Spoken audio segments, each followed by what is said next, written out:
The mission of Clown Spirit is to unleash as many clowns into the world as possible. But why? Why do we need more clowns? And why now? Today, I'm going to answer all these questions.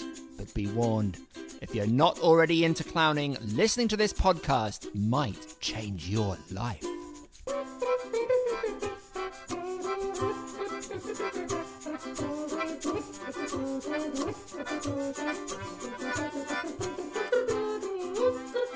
Welcome to the Clown Spirit Podcast, and here's your fantastic host, Mr. Barnaby King. Hello and welcome to episode number 1 of this brand new podcast. If you're familiar with my work, you'll know that for about 3 years I've been doing clownversations, interviews with the most incredible clown teachers and performers from all over the world. There's over 100 of them at the Clown Spirit YouTube channel. You can check them out at your leisure. But at Clown Spirit, I'm really wanting to just take things to the next level, make it even easier, more convenient, and more powerful for you to bring clowning into your everyday life. So, I'm going audio. Yes, that means you can listen to me when you're cooking your dinner, while you're driving your car, or when you're sitting on the toilet. I mean, there's nothing like a bit of clowning when you're sitting on the toilet, right? Also, I am diversifying. Instead of just doing interviews, I'm going to be doing 3 different kinds of episode. The first, well, they are interviews, but not just with clowns, but with people from all different walks of life, maybe from alternative medicine or eco-activism or personal development. Areas that I think really resonate with clowning so that we can find that interconnection between clowning and the real world.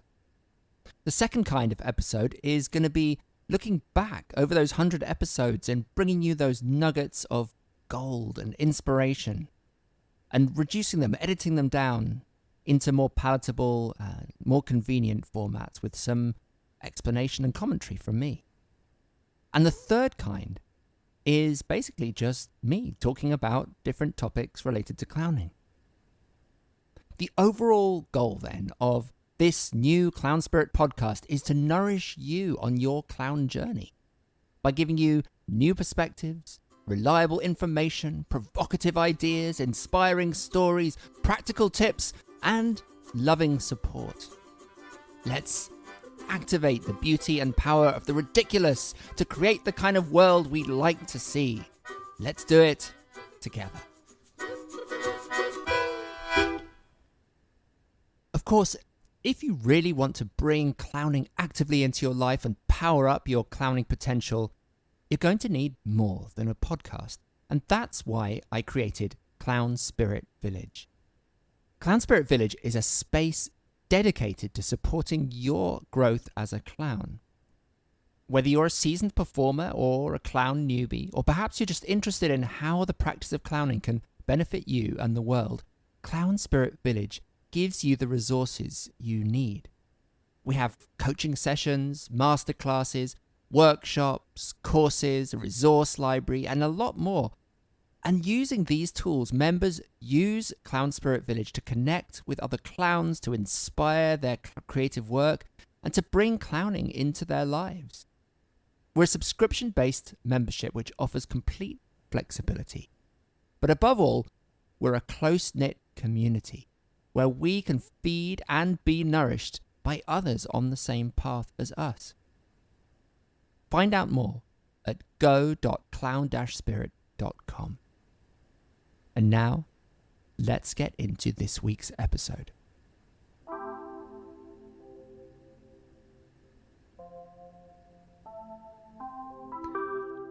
So, why clown and why now? I know that this maybe seems like a big topic to cover in the very first podcast, but why not just get to the crux of it? To the heart of everything. I'm talking about unleashing as many clowns into the world as possible all the time. But why? Why is this so crucial right now? And why does clown offer us some kind of way out or solution to the problems we're facing? If you're anything like me, you may be experiencing a lot of really negative emotions at the moment. A lot of overwhelm, guilt, confusion, hopelessness, grief, fear, anxiety. Yeah, there are positive moments too, but there seems to be an increasing amount of negativity around. I think this is due to 3 types of disconnection that we're experiencing as a race, perhaps. The disconnection from ourselves, from others, and from our spiritual roots. And all of these are getting worse, so that our sense of foreboding and fear and anxiety is actually building. We see this all around us all the time. And it's a situation that we as a race have put ourselves in. And different people in different parts of the world are suffering at different levels, but it's going to reach us all at some point. Now, many changes are necessary in order to address this problem, and clowning is just one piece of the puzzle. But I think it's a piece, if you'll forgive me mixing my metaphors, that holds a key to many other pieces of the puzzle. So let's first of all just talk about clowning a little bit. What do we know about clowning? Let's remind ourselves why we do it, the benefits that we feel day to day from clowning, before we try to address this bigger problem of why we need clowning in the world right now. First of all, clowning is a way of acknowledging the truth, of facing our truth, our flaws, as well as our strengths. This is something I learned from day one of my life as a clown. When I first took a workshop with Sue Morrison in 2000, this is about learning to face all directions of ourselves and laughing at the beauty of our ridiculousness. When we stand in our shit and we really own it and we acknowledge it, it relieves us of so much shame and guilt. And it becomes a way of actually connecting with other people. It becomes a connective tissue rather than something that separates and disconnects and isolates us. So acknowledging those dark, difficult, dirty truths, going into the cracks and shining a light in there, is actually not isolating and disconnecting. It's connecting us, bringing us together. So that's the first thing we know about clowning. Clowns do this. They're great at it. The second thing is that clowns break rules. And that allows them to play with new possibilities, to invent thoughts and ideas, practices and actions that we couldn't otherwise think about because we're off the leash. We're playing outside of the normal limits and rules that restrict our thinking. Clowns are not good at following rules, and that gives them great power.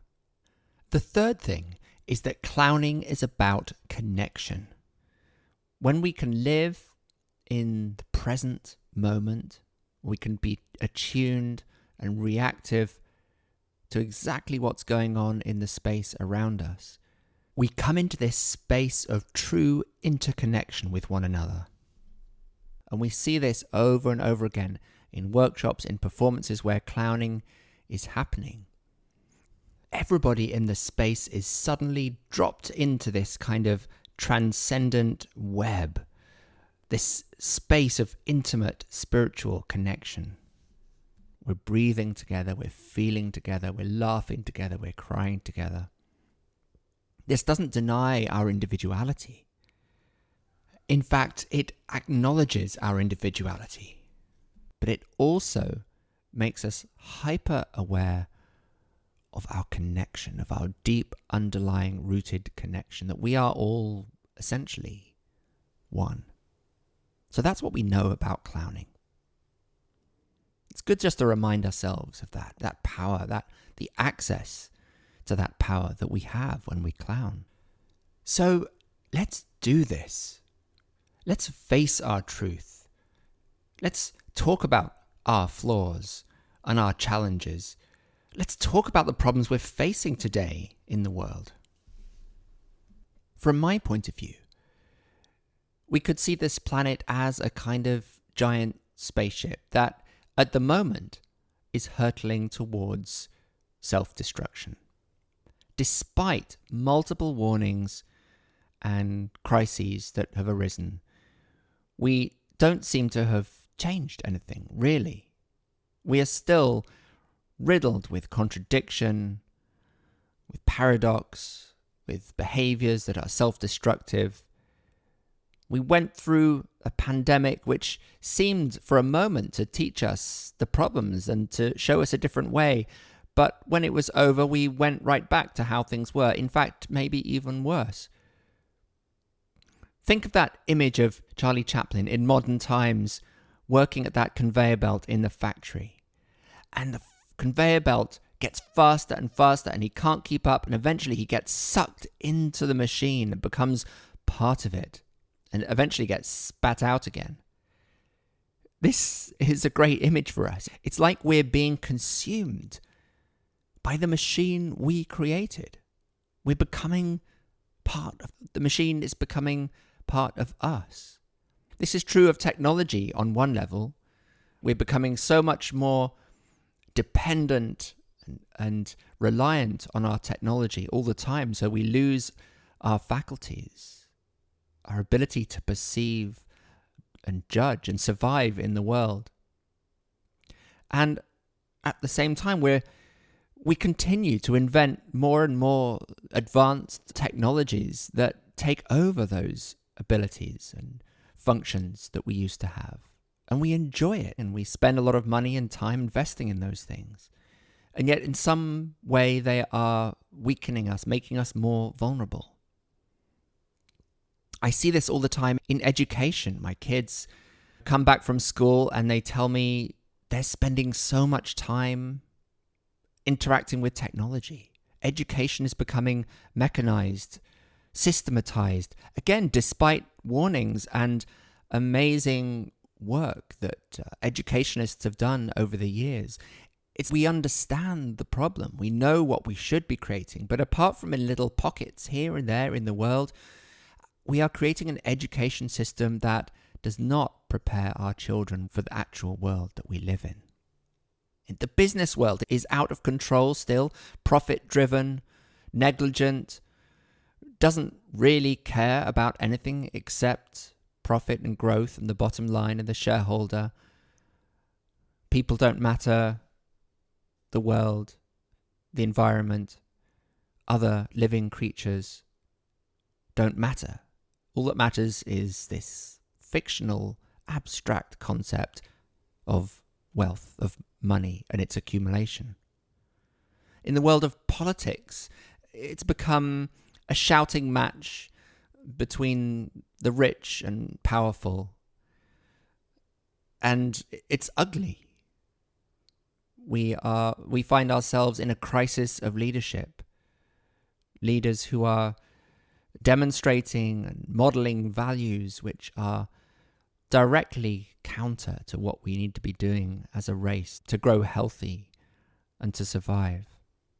As we see the environmental crisis playing out, global warming, temperatures rising, animals becoming extinct, forests being eliminated, we do very little to change our behaviors in response to these facts.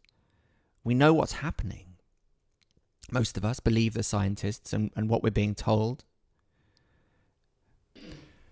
We have access to the facts, but most of the time we choose to turn away from the truth. We choose to ignore it. The bottom line here is that we are complicit in the current crisis. We can't point the finger at other people because our own lifestyles are built on inequality and unsustainability. And this is not to feel bad or beat ourselves up about it. That just keeps us in paralysis. This is just some of the shit we have to take responsibility for, the truth we have to confront. Now, you may not agree with everything I've said. This is my personal accounting, and you have to make your own. But I hope we can at least agree that at the moment, most of us are not facing the truth, even though the facts are plain to see. Instead, we tend to focus on making ourselves feel better in different ways, being more comfortable, distracting ourselves by using social media, watching television, engaging in unhealthy practices, whether that's in what we ingest or how we spend our money, all of those kinds of things that we know we do to buffer, to keep the bad feelings away. Meanwhile, we continue, often through those same practices, to push ourselves closer to the brink of meltdown. Change is inevitable. The question is, are we ready to face it? And what do we need to do to prepare? Not just practically, but internally, emotionally, psychologically, and spiritually. And that's where clowning comes in.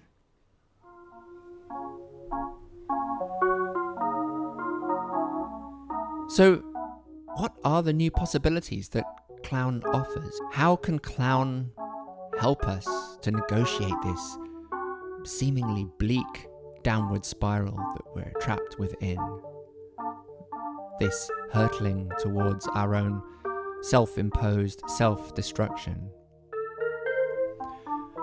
I want to return to the 3 elements of clowning that I talked about earlier, but with a slightly different nuance, applying them to this current situation. And then I'm going to finish up by offering a kind of manifesto for where I think we need to be headed, exactly how we need to be applying our clowning work to this current situation. First of all, clowning offers a way to not only acknowledge the darkness and the suffering in the world, but also a way to heal it. And this is on an individual level and a societal level. Just as clowns are good at standing in their shit, they are also good at composting the shit. I love this analogy because we literally compost shit. We turn something that seems like waste, like something that we want to get rid of and flush down the toilet, and it turns it into the basis of new life. Nutritious soil. Fertile soil. Clowning does this. It takes the shit and it composts it. It transforms it into something that is fertile and nutritious, something in which new seeds can be planted, new shoots can be grown, and we can start to imagine and discover new possibilities ahead. So this ability that clowns have to stand in and process our shit is fundamental. The second thing I think clowning offers is playing with new possibilities, the lifting of rules that normally restricts our thinking. Clowning literally offers us ways to reimagine how we can be as individuals and again as a society. Through our ability to transgress, to break the rules and subvert expectation. We don't yet know how we need to reinvent our relationship to the world or to each other. We don't know what that looks like or what a more successful future would look like. But if you wanted to ask somebody to create that possible future, you'd really want to ask a clown because they're thinking outside the box. They're not limited by the kinds of conventional thinking that most people are limited by. The third thing is that clowns do all this in the context of a deep, truthful connection with one another. Now, I've said we don't know what the future looks like. We have to accept being in the not knowing, being in the shit, being in the not knowing. if we're going to do that, we need to be truthful, honest, loving, supportive with one another. We need to be in connection with one another. And again, clowns are masters at this. Now, there are other ways to frame this, but I feel that these three elements that clowning brings are so potentially powerful in relation to the problems that we're facing. This element of composting the shit, reimagining who we can be, how we can be, and doing it in the context of deep, truthful connection with one another. One way to summarize all of this is that clown offers transformation. Clowning is transformation on multiple levels: personal, spiritual, social, cultural, systemic. This is exciting. And I don't want to get carried away and be euphoric or overly optimistic. It's not like clowns can just come in and wave a magic wand or their red nose around and suddenly everything's okay. This is hard work. This is work, folks. I don't want to belittle or make it seem easy.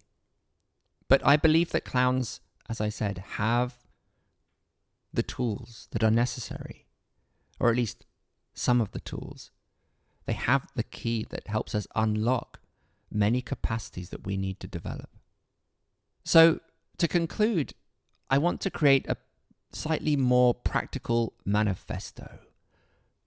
What we should actually be doing. And again, clowns love threes, right? So I've got 3 elements to this manifesto that I'd like to propose. I'd love to hear your reactions, your responses, your ideas to this. In the comments below the podcast, you can do that, or just ping me if you want to speak personally. The first, what we should do is we need to ground ourselves in community. Not necessarily our local community where we live, although that is a great start. Clowning itself, the community of clowns, brings a great strength, foundation from which to start our transformation. It gives us a sense of belonging, a sense of who we are, a sense of camaraderie. It's really hard to be a clown. We are somewhat ostracized, misunderstood. In many societies, historically and even today, clowns gather together in societies, sort of secret societies. And there's a reason for this. It's because we have a very difficult task to do. We need one another. We need the strength that we provide each other in order to grow as a community and to do the work that we need to do. So that's the first thing. Come together and ground ourselves in community. Be in connection, in dialogue. The second is we need to invest in ourselves. What I mean here is that we need a personal clowning practice. Our clown needs to be growing, to be stimulated, to evolve. Now, this may involve taking workshops, courses, training with other people, getting together with other clowns, making work, and also having a physical embodied practice that's regular, that we do in our own time, in our own space. Just like you would if you were learning a musical instrument, you need to tune and hone and practice your clowning instrument, which is essentially your body and your heart, and the connection between those two things. My own personal practice always begins with my red nose breathing meditation that I teach on many of my courses. I visit the 6 directions, each of which has a breath and a movement, and then I let that evolve into a kind of roaming exploration of the inner and outer worlds. This keeps me connected to my clown energy, light, the juice of clowning. It keeps my clowning relevant and real and alive. This is so important, but it's something that requires discipline, and it's tough at times. So that's the second element of this manifesto, to invest in your personal clown practice. But none of it truly transforms the world until we take on the third element that I want to talk about here, which is to invest and to commit to universal healing. That is, take the risk of leading the way, of bringing our work to a wider audience, of applying the personal growth, the work we're doing on ourselves, the awarenesses that we develop through clowning, and apply that in a wider context. Now, there's also many ways of doing that. For some people, it's about creating work and performing it and showing that work, being a clown in public in that traditional sense, performing, entertaining, and capturing those kernels of truth that help to inspire and transform our audiences. But there's so many other ways these days of expressing our clown and leading through clown. Healthcare clowns do amazing work in hospitals and care homes. This is also performing, but it's more intimate and interactive and often on just a one-to-one basis. Also, it doesn't have to be something that even looks like clowning. Maybe in your work, whether you're a therapist or you're a teacher or you're an accountant, whatever you are, there are ways to bring that lightness and joy and connection and the depth and spirituality of clowning into your everyday work to inspire people. This is what I mean by leading through clown. It's almost as though we allow our inner clown to infect and infiltrate who we are in all aspects of our lives. Also in our relationships, in our parenting, in our connection to our families, to our friends, to our local communities. Another way of putting this is integration. How do we integrate clown work into our lives and into the world? This is my request to you, my friends, to work on these three levels: grounding yourself in community, investing in your own personal growth as a clown, and then finding how you can apply that work through differently understood concepts of leadership in the real world, so that we bring that clown energy and we really let people experience and feel the benefits of it. This is, of course, what I'm committed to doing all the time, every day. And I don't always succeed. There are days when I don't feel like doing it. And every day is another day that I have to recommit. And sometimes that feels easy. Sometimes it feels really hard. So I assume that it's probably the same for you.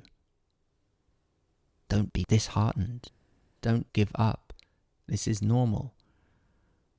This is the path we've chosen. This is the way of the clown. I hope that my thoughts, my ramblings here today have been instructive, have been useful. Even if just one or two of you listen to this and it changes your approach, it leads you to invest more in your personal growth or invest more in leading through clown, then I'll feel my job is done. We are facing unprecedented challenges. And it's at these times of great crisis that clowns come to the fore. They find their inner strength. The world needs clowns right now. They need us. We need us. We need us to step up, fully embrace the beauty and the power that is the clown. Thank you for listening, and tune in for the next episode. Bye for now, my friends, and of course, as always, keep clowning.